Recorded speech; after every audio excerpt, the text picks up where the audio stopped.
Ok, estamos viendo una serie que le hemos llamado Liberando Peso Extra. El concepto de la serie está basado en la idea de una maratón. Allá por marzo, cuando nos dijeron de que se daban los primeros casos de esta enfermedad aquí en Honduras, nos dijeron que íbamos a estar encerrados unos 20 días y todos dijimos, 20 días podemos sobrevivir. Y compramos algunas cositas, los que pudimos, a algunos les tocó hacer grandes filas, pero nos preparamos para estar encerrados unos 20 días. Luego esos 20 días se convirtieron en 40, 40 en un mes, 2 meses y la cuestión va para largo. Entonces, se ha convertido de una carrera de 100 millas, de 100 metros, se está convirtiendo en una especie de maratón, en donde el que resista más es el que gana. No necesariamente el que corre más rápido, sino el que es capaz de mantener un paso firme, constante, sin vacilar, durante un periodo prolongado de tiempo. Cuando uno se prepara para una carrera, si ustedes ven la imagen que tenemos en pantalla, ninguno de estas personas lleva más peso del necesario. Ninguno de ellos lleva una mochila, ninguno de ellos lleva cualquier cosa que uno pueda cargar, una maleta, etc. Sencillamente ellos llevan el menor peso necesario para poder resistir. Observando nuestro diario vivir, podemos darnos cuenta que hay personas que, a pesar de que no están tan bien, a pesar de que no les florece la vida, parece ser que ellos como que van bastante light en la carrera, van bastante tranquilos. Y quizás hasta comiendo salteado, pero se ven bastante tranquilos, que van por esta vida, que van por esta prueba y la están pasando bien. Vemos el otro lado del espectro y vemos a personas que están en una posición bastante segura, que no tienen amenazas de perder su trabajo, que tienen bastante comida en su alacena, e incluso pueden gozar de buena salud y sin embargo pareciera que llevan una gran carga sobre sus espaldas que les impide poder avanzar correctamente en esta carrera. Entonces se nos ocurrió la idea de hablar de algunos temas que nos ayudarán a soltar algún peso extra que nos esté impidiendo poder atravesar esta prueba de una manera más tranquila. Por eso le llamamos liberando peso extra. Y ya hablamos de uno de los pesos más grandes, que es el peso de la falta de perdón. No hay cosa más difícil que caminar por esta vida con aquel gran peso sobre nuestras espaldas de la falta de perdón. Ya hablamos de la amargura. Ese veneno, ese hongo que corroe nuestra vida, que corroe nuestra alma y nos impide disfrutar de lo hermoso de esta vida. Podemos comer un plato delicioso y nos sabe a cartón porque en mi corazón está esa amargura que le quita los colores a la vida. También hablamos la vez pasada acerca del dolor y vimos que el dolor no es lo difícil, que de hecho hay personas que buscan intencionalmente soportar dosis de dolor, como los atletas, como las personas que están entrenando, que ellos buscan someter su cuerpo a grandes cantidades de dolor con el fin de desarrollar las habilidades necesarias para poder ganar una carrera. Entonces el problema no es el dolor, el problema es el dolor sin propósito. El problema es un dolor sin un significado, sin un por qué sufrir. Hoy vamos a hablar de otro gran peso que nos impide poder correr esta prueba. Es el temor, esa emoción que todos los hemos experimentado, que todos hemos sentido y que es en algunas ocasiones muy difícil de controlar. Ahora, antes de entrar en el tema, quiero aclarar que yo no soy, desde un punto de vista humano, la persona indicada para hablar de este tema, porque es una de las áreas donde yo he tenido que trabajar bastante en mi vida. Entonces, me definiría como no soy un experto en vencer el temor. De hecho, Cuando estaba preparando este tema, me estaba acordando de una prueba que tuve hace no mucho tiempo, hace unos 3 años más o menos, en donde el temor fue tan fuerte en ese periodo de tiempo que bajé en un mes 10 libras. Entonces, ese no es un método que yo recomiendo para bajar de peso, ¿verdad? Si usted está pensando en bajar de peso, no se lo estoy recomendando, pero yo bajé 10 libras. Entonces, no soy un experto en el dominio y en el manejo del temor. Estoy aprendiendo. Pero la Biblia nos llama a no tratar de hacer de los demás mi imagen, sino la idea es llevarlos a ser la imagen de Cristo. Y Cristo sí es experto en el manejo del temor. De hecho, Cristo fue sometido a dosis de temor tan terribles, tan fuertes, que a pesar de su confianza en Dios y a pesar de ser todo Dios, todo hombre, su cuerpo, su parte física, estuvo a punto de quebrarse en el jardín de Getsemaní, a tal punto que sudó gotas de sangre. Afortunadamente, su mente, su ser interior, se fortaleció en el Señor y pudo soportar esa terrible prueba. Entonces, en esta noche vamos a hablar un poquito de lo que Dios tiene que decirnos acerca del temor. El temor es una sensación de peligro, real o imaginario, que nos pone en alerta o paraliza ante una situación dada. Vamos a comenzar hablando acerca de los efectos físicos del temor en nuestra vida. Antes de ello, quiero compartirles un versículo que leímos hace poco.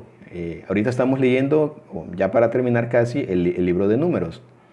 Entonces, quiero compartirles este verso que nos va a servir bastante de guía en nuestra plática acerca del temor. ¿Recuerdan cuando el pueblo de Israel estaba cerca de llegar a la tierra prometida? Moisés envió a 12 personas para que fueran a recorrer la tierra, para que fueran a buscar información. Eran 12 espías. Estas personas recorrieron la tierra y regresaron. Cuando ellos regresan, presentan este informe ante Moisés y ante el pueblo de Israel. Y les contaron diciendo: nosotros llegamos a la tierra a la cual nos enviaste, la que ciertamente fluye leche y miel. Y este es el fruto de ella. Y le enseñaron unos racimos de uvas increíblemente hermosos. El pueblo que habita en aquella tierra es fuerte, y sus ciudades muy grandes y fortificadas. También vimos allí a los hijos de Anac. Ahora, vamos a analizar despacio estos versículos. Lo primero que vemos es que ellos están diciendo la verdad. Ellos recorrieron la tierra y era cierto. Y es tierra donde ciertamente fluye la leche y la miel, o sea, hay abundancia de comida y de comida deliciosa. Y este es el fruto, aquí están las pruebas. El pueblo que habita en esta tierra es fuerte, eso también era cierto. Las ciudades eran muy grandes y fortificadas. Y también vimos allí a los gigantes. Cuando dice hijos de Anac, significa gigantes. Amalek habita en el Negev, el Eteo, el Jebuseo, el Amorreo habitan en el monte. El Cananeo habita junto al mar y a la ribera del Jordán. Todos estos son hechos reales. Entonces Caleb hizo callar al pueblo delante de Moisés y dijo: subamos luego y tomemos posesión de ella, porque más podremos nosotros que ellos. Ahora, antes de analizar este versículo, por un instante saquemos a Dios de la ecuación. Por un segundo olvidémonos que somos cristianos y miremos con ojos cínicos este verso. Si Dios no existe, Caleb lo que está haciendo es siendo una persona positivista. Ustedes han escuchado, ¿verdad?, a las personas que dicen: tú puedes lograrlo, tú puedes hacerlo, en ti está el poder, tú puedes. Pero sin Dios no es nada más que pensamientos positivos. Ahora, el rollo con los pensamientos positivos, como decía James Dobson, es que si tú estás en una isla desierta sin comida, los pensamientos positivos del tipo: yo voy a hallar comida, yo voy a hallar comida, yo voy a hallar comida, pero estás en un islote donde no hay nada que comer, no te van a servir de mucho. Entonces, si sacamos a Dios de la ecuación, los pensamientos positivistas no son tan útiles. Ahora, si volvemos a ingresar a Dios en la ecuación y volvemos a ver este verso con ojos cristianos, dice, subamos luego y tomemos posesión de ella, porque más podremos nosotros que ellos. ¿Por qué? Porque Dios les había prometido esta tierra. Entonces, si Dios está en nuestra vida, si Dios es real y nosotros sabemos que Dios es real, entonces Dios va a cumplir sus promesas. Entonces tenemos dos puntos. Por un lado, los hechos reales, que son intimidantes. Por otro lado, tenemos nuestra confianza en Dios. Mas los varones que subieron con él, o sea, los otros 10 espías, dijeron, no podremos subir contra aquel pueblo, porque ese pueblo es más fuerte que nosotros. Y presten atención a lo que dicen. Y hablaron mal entre los hijos de Israel. Cuando dice aquí, y hablaron mal, se refiere a que ya estaban mintiendo. Dejaron de ver los hechos reales y presten atención a esto que sucede, porque eso nos sucede a nosotros hoy en día. Y hablaron mal entre los hijos de Israel de aquella tierra que habían reconocido, diciendo, la tierra por donde pasamos para reconocerla es tierra que se traga a sus moradores. O sea, la tierra se abre, se traga a los moradores y se vuelve a cerrar. Yo no sé ustedes, pero yo no he visto ese tipo de tierra en la vida real. Lo he visto en las películas. Aparentemente ellos también lo habían visto en una película, pero en la vida real yo nunca lo he visto. Es tierra que se traga a sus moradores. Dicho sea de paso, ellos sí lo habían visto, ¿verdad? ¿Se acuerdan de Natán? A Natán lo tragó la tierra, pero por el poder del Señor, no porque la tierra se tragaba a la gente. Y todo el pueblo que vimos en medio de ella eran hombres de grande estatura. O sea, aquí claramente estaban exagerando. O sea, dicen ellos, era un niño, pero era un niño más alto que nosotros. Y también vimos allí gigantes, los hijos de Anac, raza de gigantes, y éramos a nosotros, a su parecer, como langostas. Y así les parecíamos nosotros a ellos. Entonces la congregación gritó y dio voces, y el pueblo lloró aquella noche. Entonces tenemos ya 4 escenarios. Primero, los hechos reales. Segundo, nuestra confianza en Dios. Tercero, nuestra mente magnificando el peligro, haciéndolo más grande de lo que es. Y cuarto, la 4, nuestra reacción física y emocional, en este caso, que se desemboca en lágrimas y en angustia. Y una cosa más. Dice, ¿por qué nos trae Jehová a esta tierra para caer a espada? Y que nuestras mujeres y nuestros niños sean hechos esclavos. Pues reconocen, y aquí las personas que como yo tenemos problemas con el temor, vamos a reconocer este patrón. Cuando nos enfrentamos a una situación que nos amenaza, ya sea real o imaginaria, nuestra mente, como un motor, comienza a trabajar y comienza a inventar historias. Y en lugar de ver a Dios y en lugar de ver a su palabra, comenzamos a hablarnos a nosotros mismos. Obviamente Satanás está detrás de todo esto. Y nos empieza a inventar. Y empezamos a ver las escenas. Ellos miraban a las escenas de sus amigos caídos a espada, de sus mujeres presas, de sus niños como esclavos. Y empiezan a imaginarse todo. Y se olvidan de la palabra del Señor. Y su mente comienza a trabajar. Y presten atención a la última frase. ¿No nos sería mejor volvernos a Egipto? Y aquí quiero conectar con lo que hablamos la vez pasada, el propósito del dolor. Cuando nosotros estamos atravesando una prueba difícil, una prueba dolorosa, nos preguntamos, ¿por qué? ¿Por qué a mí, Dios? Pero Dios siempre sabe el por qué, nosotros no. Pero Dios siempre sabe el porqué. Y ahora quiero explicar un poquito, para conectar con el tema del viernes pasado, por qué Dios permitió que Faraón esclavizara al pueblo de Israel y los tratara tan difícil. Y es bastante sencillo. Si esta gente que había sufrido tanto en Egipto y que había padecido dolor, sufrimiento, angustia, menosprecio, querían regresar a Egipto, ¿qué hubiera pasado si el rey de Egipto hubiera sido buena onda? ¿Qué hubiera pasado si ellos hubieran estado cómodos en Egipto? No se habrían movido. Dios les ofrecía una tierra mejor, Dios les ofrecía un lugar, un paraíso donde fluye la leche y la miel, donde no iban a ser esclavos, donde ellos hubieran preferido seguir siendo esclavos en Egipto. Por eso Dios permitió, en su sabiduría, que el faraón los esclavizara y los tratara mal, para que ellos desearan quererse mover. Entonces la pregunta es, ¿nos sentimos identificados? ¿Nos sentimos identificados? ¿Estamos bien cómodos donde estamos? ¿Y Dios nos está pidiendo que nos movamos? Si no nos movemos por las buenas, muy probablemente Dios, en su amor y su misericordia, con su varita y su cayado, nos va a poner en incomodidad a fin de que despertemos y nos movamos. Y al final, porque Dios lo que quiere al final es llevarnos a una tierra mejor.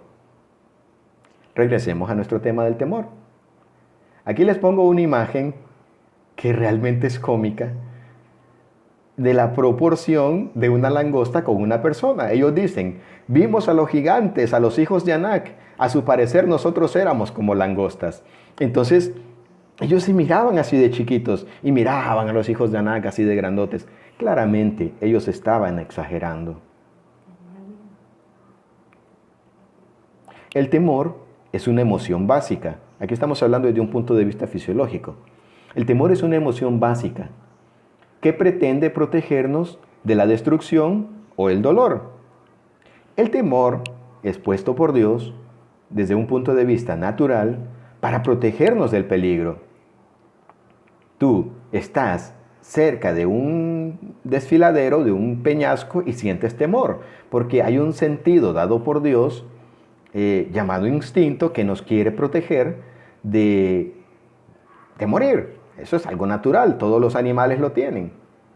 Pero a diferencia de los animales, nosotros los seres humanos tenemos nuestros pensamientos, tenemos nuestra mente, los cuales son capaces de crear todo tipo de situaciones imaginarias que pueden ser mucho más dañinas que un peligro real. Puede ser que el peligro esté ahí y Dios permita que haya temor para protegernos del peligro.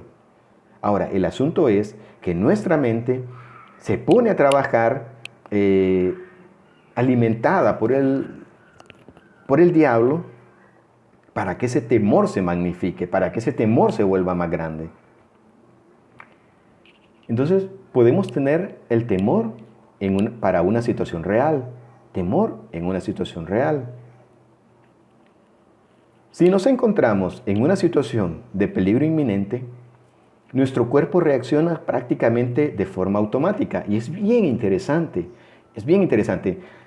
Si tú vas manejando y de repente miras que se cruza un animal, se cruza un perro o se cruza un niño, en milésimas de segundo, el cerebro envía la orden para que la sangre se mueva principalmente hacia tus miembros, hacia tus manos, hacia tus piernas. Los ojos, la retina de los ojos, se dilata, se abre, a fin de que pueda entrar más luz y podamos ver con más claridad. Las fosas nasales se agrandan igualmente para que pueda entrar más oxígeno.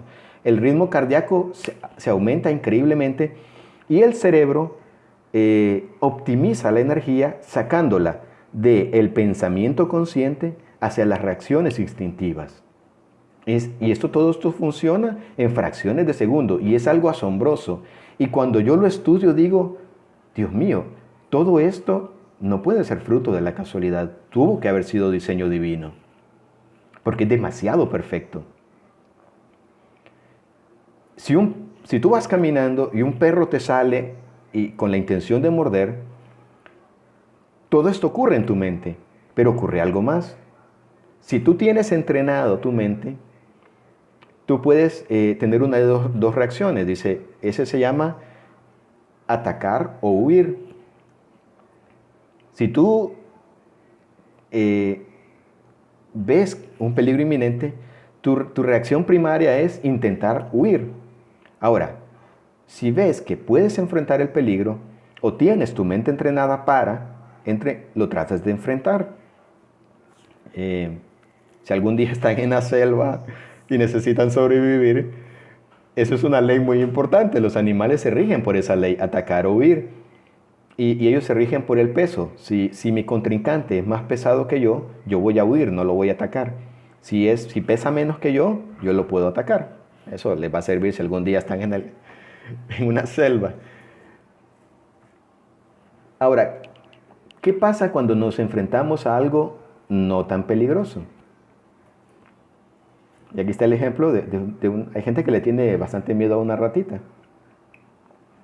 Pero nuestra mente puede magnificar el dolor, el temor.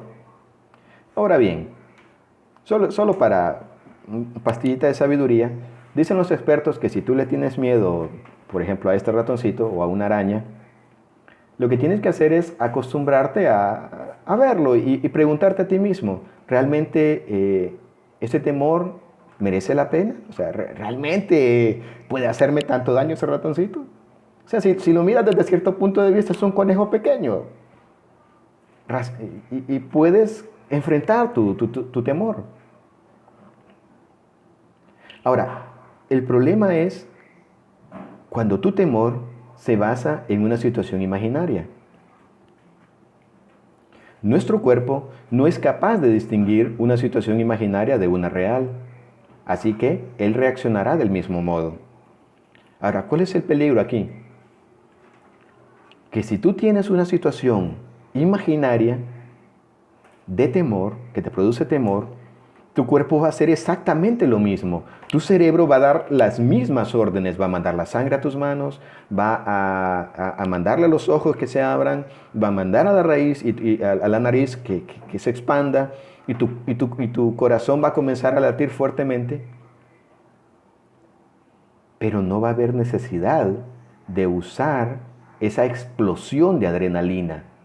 Y tu cuerpo va a estar con ese montón de adrenalina que no vas a saber qué hacer con él, porque no tuviste necesidad de salir corriendo, no tuviste necesidad de pelear, y tu cuerpo no va a hallar qué hacer con todo eso.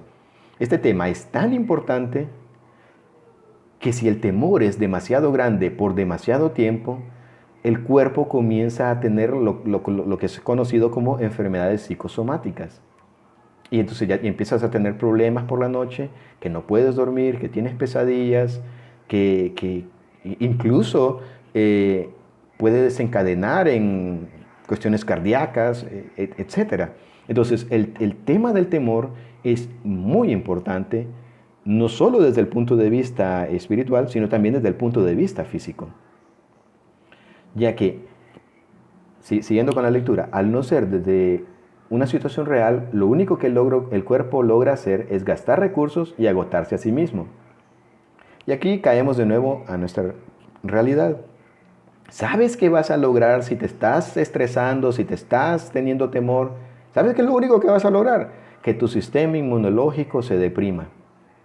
Entonces, si estás viendo noticias, si estás viendo cosas malas, si estás viendo y alimentando tu temor, lo único que vas a conseguir es que tu sistema inmunológico se disminuya y que probablemente se vuelva realidad el temor que tienes.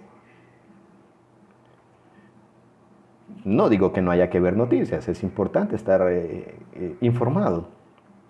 Pero hay un balance. Si tú pasas más tiempo viendo noticias que leyendo la Biblia, quizás tengas un problema. Porque tus pensamientos van a ser el resultado de todo lo que tú metas en tu mente. Si tú solo metes X cosa, en eso va a querer pensar tu mente. Ahora, si tú saturas tu mente con la palabra del Señor, naturalmente tus pensamientos van a recaer en la palabra del Señor. Y te vas a hallar a ti mismo cantando, y te vas a hallar a ti mismo repitiendo versos bíblicos, pero necesitas diligencia en llenar tu mente, saturar tu mente con la palabra del Señor. Dicho sea de paso, lo voy a mencionar nada más, no lo quise agregar por no hacer más largo el estudio, pero la Biblia parece hacer una relación entre el temor y la pereza. Y un día de esto lo vamos a ver, vamos a analizar los versos, pero la Biblia conecta el temor con la pereza. De tal forma que para vencer el temor necesitamos ser diligentes. Sea real o imaginario, el propósito del diablo con el temor es paralizarte en tu vida cristiana. Sea de verdad o sea pura imaginación, Satanás lo que quiere es que tu vida cristiana se paralice. Y entonces nos preguntamos de toda esta pandemia, ¿qué es lo que vamos a sacar? De todos estos días que hemos estado trabajando a medias o que estamos en nuestra casa, ¿qué es lo que vamos a sacar? ¿O va a pasar este tiempo y vamos a seguir siendo los mismos? Una razón que tenemos que evitar es paralizar nuestra vida por el temor. Estaba leyendo a causa de este tema acerca de las fobias. Volvemos al ratoncito. Dice que cuando el temor es tan grande, la hiperreacción de nuestro cuerpo, de nuestro cerebro, crea el efecto contrario, que es atacar o huir, ¿verdad? Y termina paralizando a la persona. Su atención queda tan fija en el objeto del temor que es incapaz de moverse. Hace mucho tiempo en la iglesia escuchamos un estudio que hablaba acerca del temor y nos daba el ejemplo del rugido de un león. El rugido, no sé si ustedes han escuchado a un león rugiendo, es atronador, es tremendo. Y el propósito de ese rugido es aterrar a las víctimas, llenarlas de tal terror que la víctima se paralice. Entonces, eso es lo que Satanás quiere en nuestra vida. Quiere paralizarte en tu vida cristiana. Ok, ¿qué hacer? ¿Qué hacer con el temor? Ya me di cuenta que el temor en mi vida es algo que tengo que controlar. ¿Ok? ¿Qué vamos a hacer? ¿Qué dice la palabra del Señor? Entonces él les contestó, ¿por qué tienen miedo, hombres de poca fe? Entonces Jesús se levantó y reprendió a los vientos y el mar, y sobrevino una gran calma. Y los hombres se maravillaron y decían, ¿quién es este, que aún los vientos y el mar le obedecen? ¿Quién es Él? Para vencer el temor en nuestra vida, necesitamos responder a esta pregunta. ¿Quién es Él? ¿Quién es Él que los vientos y el mar le obedecen? Y por eso dice, poca fe. Fe es la confianza de lo que se espera. ¿Y qué esperamos nosotros? Las promesas de Dios, la convicción de lo que no se ve. Él es Jesús. Sí, podrá decirme alguien. Ya sé que Él es Jesús. Es un personaje histórico. No necesito ser cristiano para saber quién es Jesús. Podrá decir alguien más. Dicen los religiosos que Él es el Hijo de Dios. Bueno, hasta el diablo creo que dice que Él es Dios. Él es mi Salvador. Y pongo énfasis en mi Salvador. Él es el que perdonó mis pecados. Él es el Verbo de Dios. Él es Dios. Él es quien cuida de mi vida. En Él estoy seguro. Él es el que prometió estar conmigo todos los días de mi vida, mientras yo hago la gran comisión. Él es mi Salvador. Entonces, nuestra primera ancla que nos va a librar del temor es saber quién es Jesús. Él es Dios. Nada se sale del control de Dios. Dios no dice, ups. No, Él sabe lo que pasa. Él sabe lo que pasó y Él sabe lo que va a pasar. Él tiene el control. Él es Dios y Él está a mi favor. Yo soy hijo de Dios y mi confianza puede estar en Él. Él no falla.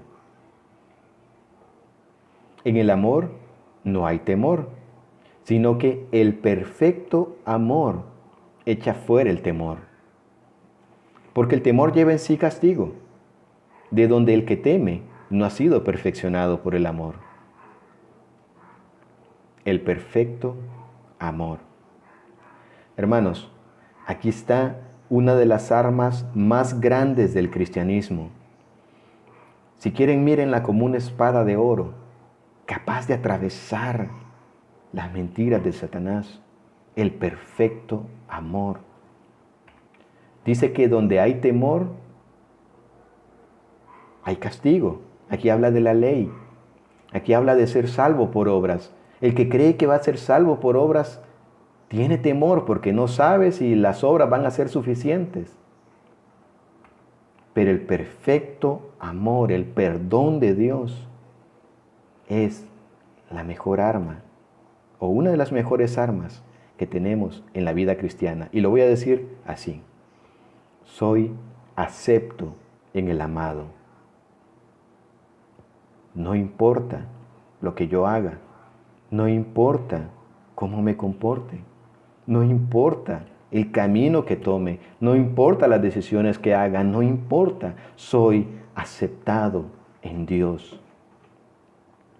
Puedo fallar 1000 veces y las 1000 veces Dios ya me perdonó en la cruz del Calvario. Es increíble lo que comprender esta verdad hace en nuestro corazón. Eres aceptado, eres amado. No importa las veces que falles, no importa las veces que caigas, no importa las veces que te equivoques, que hierres en dar en el blanco. Eres aceptado y amado en el Señor. Por supuesto, a Dios no le gusta que yo peque. Por supuesto, Dios espera disciplinarme cuando yo peque. Pero su amor infinito no se apartará de mi vida jamás. No puedo huir del amor de Dios. Decía David, ¿a dónde iré de tu espíritu?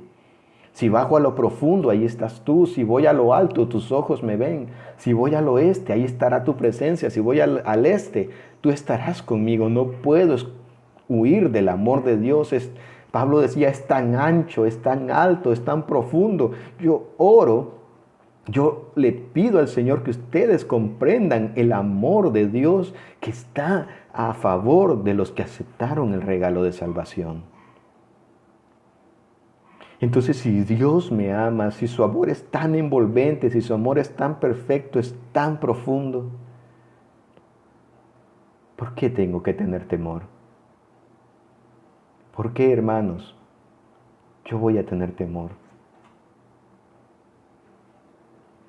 Mi cuerpo se revela y eso es natural. Mi cuerpo, mi carne, pero mi espíritu dice, allí en ese amor de Dios está mi confianza. Una más. Al que hirió a Egipto en sus primogénitos, porque para siempre es su misericordia. Al que sacó a Israel de en medio de ellos, porque para siempre es su misericordia. Con mano fuerte y brazo extendido, porque para siempre es su misericordia. Al que dividió el mar rojo en partes, porque para siempre es su misericordia. Al que hizo pasar a Israel por en medio de él, porque para siempre es su misericordia. Y al faraón lo arrojó y a su ejército en el mar rojo, porque para siempre es su misericordia.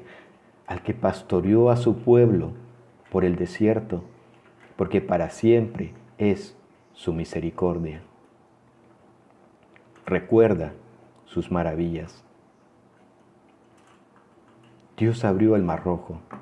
Dios alimentó en el desierto a su pueblo. Pero podría decirme alguien, sí, pero eso pasó hace muchos años. Eso suena a película. Ahí es donde entra la fe. Ahí es donde entra la fe, hermanos. Nosotros no lo hemos visto. Yo no he visto abrirse el mar rojo. Yo no he visto caer maná del cielo. Yo no he visto... Pero lo creo en mi corazón, porque la palabra de Dios lo dice. Y yo estoy seguro que pasó porque Dios lo dice. Esa es la fe. La convicción de lo que no se ve.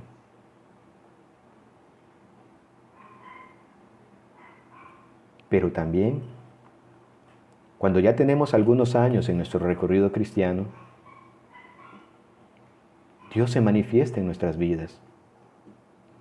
Cuando uno recién confía en Dios, cuando uno recién recibe el regalo de salvación, uno empieza a estudiar y a leer la Biblia, pero a medida van pasando los años en los que caminamos en el Señor, vamos viendo esos momentos en los que Dios obra en nuestras vidas. Y les voy a explicar cómo funciona. Yo leo un principio en la Biblia, lo traigo a mi vida y digo, lo voy a aplicar. Y lo aplico. Y resulta. Y digo, realmente valió la pena. Y yo pudiera darles muchos ejemplos de aplicar principios bíblicos y funcionan. Y yo digo, funcionan, yo lo he probado en mi vida y eso afianza mi fe. Que Dios está al control. Y en el momento uno no lo sabe. Si estoy aparentando como que, wow, hombre de fe, no, o sea, en el momento uno no lo entiende. Pero cuando la prueba pasa, uno dice, Dios tiene el control. Y el ejemplo que les voy a dar es uno que pasó hace poco, hace unos meses, en febrero. Yo estaba bastante emocionado con un proyecto que estaba levantando, para el cual pedí mucho consejo, para el cual oré bastante durante años. Y estaba emocionado y yo lo iba a llevar y estaba tomando pasos de fe con temor, porque sí hay temor, pero estaba tirándome a la poza, ¿verdad? Que me da miedo, pero me tiro a la poza porque sé que Dios va conmigo. Dios está abajo esperándome para ayudarme a salir si me ahogo. Y ya estoy casi listo y ¡puf!, se me arruina mi computadora. Y yo, Dios mío, ¿qué hice? Toqué mal un cable y ¡puf!, se me arruinó mi computadora. Y digo, 2 meses de atraso. Y mi proyecto se paraliza. Y yo le decía, Señor, ¿por qué? O sea, ¿por qué permitiste que esto pasara? Van a ser 2 meses que voy a estar en mi casa haciendo nada. Imagínate, yo no sabía lo que me esperaba, yo no sabía. Y entonces, algunas decisiones que iba a tomar ya no las pude hacer. Porque no tenía mi herramienta principal. Un mes después, en marzo, comienza la pandemia. Y yo digo, wow, si yo hubiera tomado esas decisiones, la pandemia me hubiera agarrado mal parado. Dios estaba protegiéndome. Yo no lo miraba. Yo solo decía, Dios, ¿por qué? ¿Por qué? Pero Dios está, ahora que lo miro para atrás, digo, Dios estaba protegiéndome. En resumen, conoce más de Dios. Ese es el secreto. No hay más. No hay más. Ese es. Conoce más a Dios. Búscalo en su palabra, aplica los principios y te vas a dar cuenta que Dios no te va a dejar.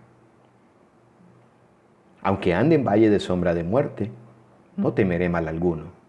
Voy a andar en valle de sombra de muerte, o sea, no es que voy a andar caminando en jardines de rosas, sin espinas. Vamos a andar en valles de sombra de muerte, pero su vara y su callado me infundirán aliento. Conoce más a Dios. Y aunque tu cuerpo se revele como se le reveló a Jesucristo y sudó gotas de sangre, pero su alma estaba conectada con Dios diciendo, Señor, hágase tu voluntad y no la mía. Y aunque el cuerpo se me vuelva a revelar y vuelva a bajar otro montón de libras, pero mi corazón va a esforzarse en buscar al Señor. Porque entre más conocemos a Dios, más fácil es pasar por estas pruebas. Antes de finalizar, y ya para terminar, quiero hablarles de un tipo especial de temor. El que ama a su padre y a su madre más que a mí, no es digno de mí. El que ama a su hijo y a su hija más que a mí, no es digno de mí. El que no toma su cruz y me sigue, no es digno de mí. El que haya su vida la perderá, y el que pierde su vida por causa de mí, la hallará. Hay un tipo especial de temor que todos tenemos que atravesar. Y es el temor de darle todo al Señor. Antes de ser cristiano, cuando a mí me hablaban de hacerme cristiano, yo tenía ese temor. Yo decía, pero es que si me hago cristiano, Dios me va a pedir que deje de estudiar. Dios me va a pedir que me vaya para allá a la cuesta del rompido, a llenarme de lodo, a predicarle a ver a quién. Y yo tenía ese temor. Pero Dios en el camino conquistó mi corazón y a pesar de ese temor acepté a Cristo. Y ese temor me acompañó, voy a decirlo así, me acompañó en los primeros años de mi vida cristiana. El temor de darlo todo al Señor.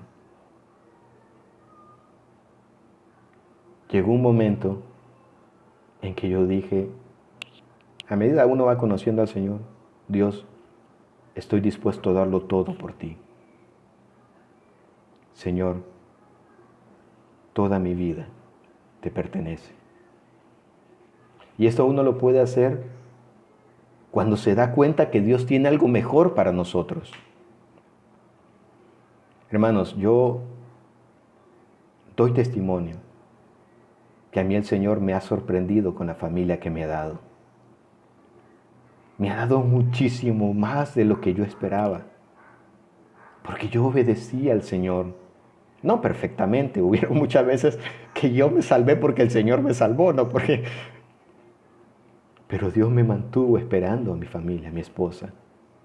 Y ahora digo, valió la pena esperar. El Señor, así se lo digo, sobreabundó. Su plan era mejor que el mío.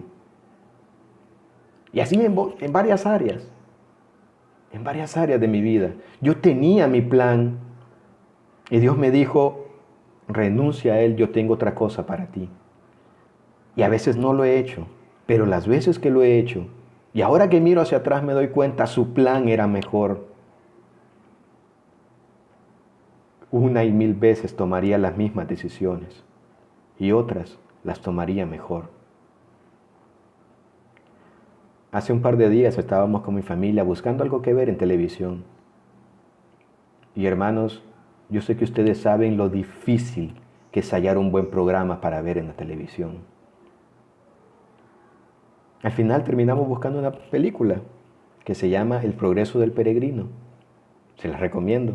No es muy buena, pero la historia es genial. Está basada en un libro que se llama igual, ¿verdad? El progreso del peregrino, de John Bunyan. Es el segundo libro más influyente de la historia. Un día vamos a hablar un poquito más de él. Pues en una de sus escenas estaban dos personajes llamados Fiel y Cristiano. Y llegó un tercer personaje llamado Evangelista. Y les dice, Fiel, Cristiano, ustedes tienen que seguir este camino y van a llegar a una ciudad que se llama, no recuerdo, Festival. Vanidad. Entonces, en esa ciudad, todo el mundo está de carnaval, todo el mundo está de fiesta, pero cuando se den cuenta que ustedes son cristianos, los van a querer matar. Y uno de ustedes va a tener que sellar su testimonio con sangre. Y volviendo a ser cínico, digo, wow, ¿quién va a querer matar a alguien solo porque es cristiano? O sea, solo porque es cristiano lo van a querer matar. Estoy siendo cínico. La verdad es que el mundo, hermanos, nos va a querer matar solo por el hecho de ser cristianos. Y así fue en la historia. Y así es en la vida real también. Cuando ellos llegan a la ciudad Vanidad, primero los miran como bichos raros, ¿verdad? Porque no querían participar de todos sus placeres pecaminosos. Los llevan a juicio y dicen, tienen que morir. Y vamos a matar a Fiel. Y Fiel, con una cara llena de paz y tranquilidad, le dice a Cristiano, no temas por mí. Es un privilegio para mí sellar mi testimonio con sangre. Lo que va a pasar al fin es que yo voy a llegar primero que tú al cielo. ¿Qué palabras esas? ¿Cómo puede alguien perderle el temor a la muerte de esa forma? Alguien que conoce al Señor. Cada cierto tiempo yo me hago esta pregunta. ¿Estaría dispuesto a darlo todo para el Señor? Estaría dispuesto a renunciar a mi trabajo, estaría dispuesto a renunciar a mi casa, estaría dispuesto a renunciar a todo lo que el Señor me ha dado para obedecer al Señor. Y les voy a ser sincero, hermanos, hay días que siento que no estoy listo, que siento que no soy capaz de renunciar a todo. Entonces busco al Señor y le digo, Dios, no quiero amar las cosas de este mundo. No quiero amar las cosas materiales. Me has hecho vivir en una casa hermosa. No es grandota, pero es hermosa. Pero estoy dispuesta a darla por ti. Hoy en día manejo carro, antes andaba en bicicleta. Estoy dispuesto a darlo por ti. Mi vida, Señor, quiero darla por ti. Hay días que es fácil, hay días que es difícil. Como dicen en mi pueblo, habría que ver ya la hora de los tiros. Pero darlo todo por el Señor vale la pena. El plan de Dios es mucho mejor que el de nosotros. Este es un temor que todos tenemos que enfrentar en algún momento, pero a medida vamos caminando en nuestra vida cristiana, nos vamos dando cuenta que Dios tiene un plan muchísimo mejor para nuestras vidas. Llevad mi yugo sobre vosotros y aprended de mí, que soy manso y humilde de corazón, y hallaréis descanso para vuestras almas.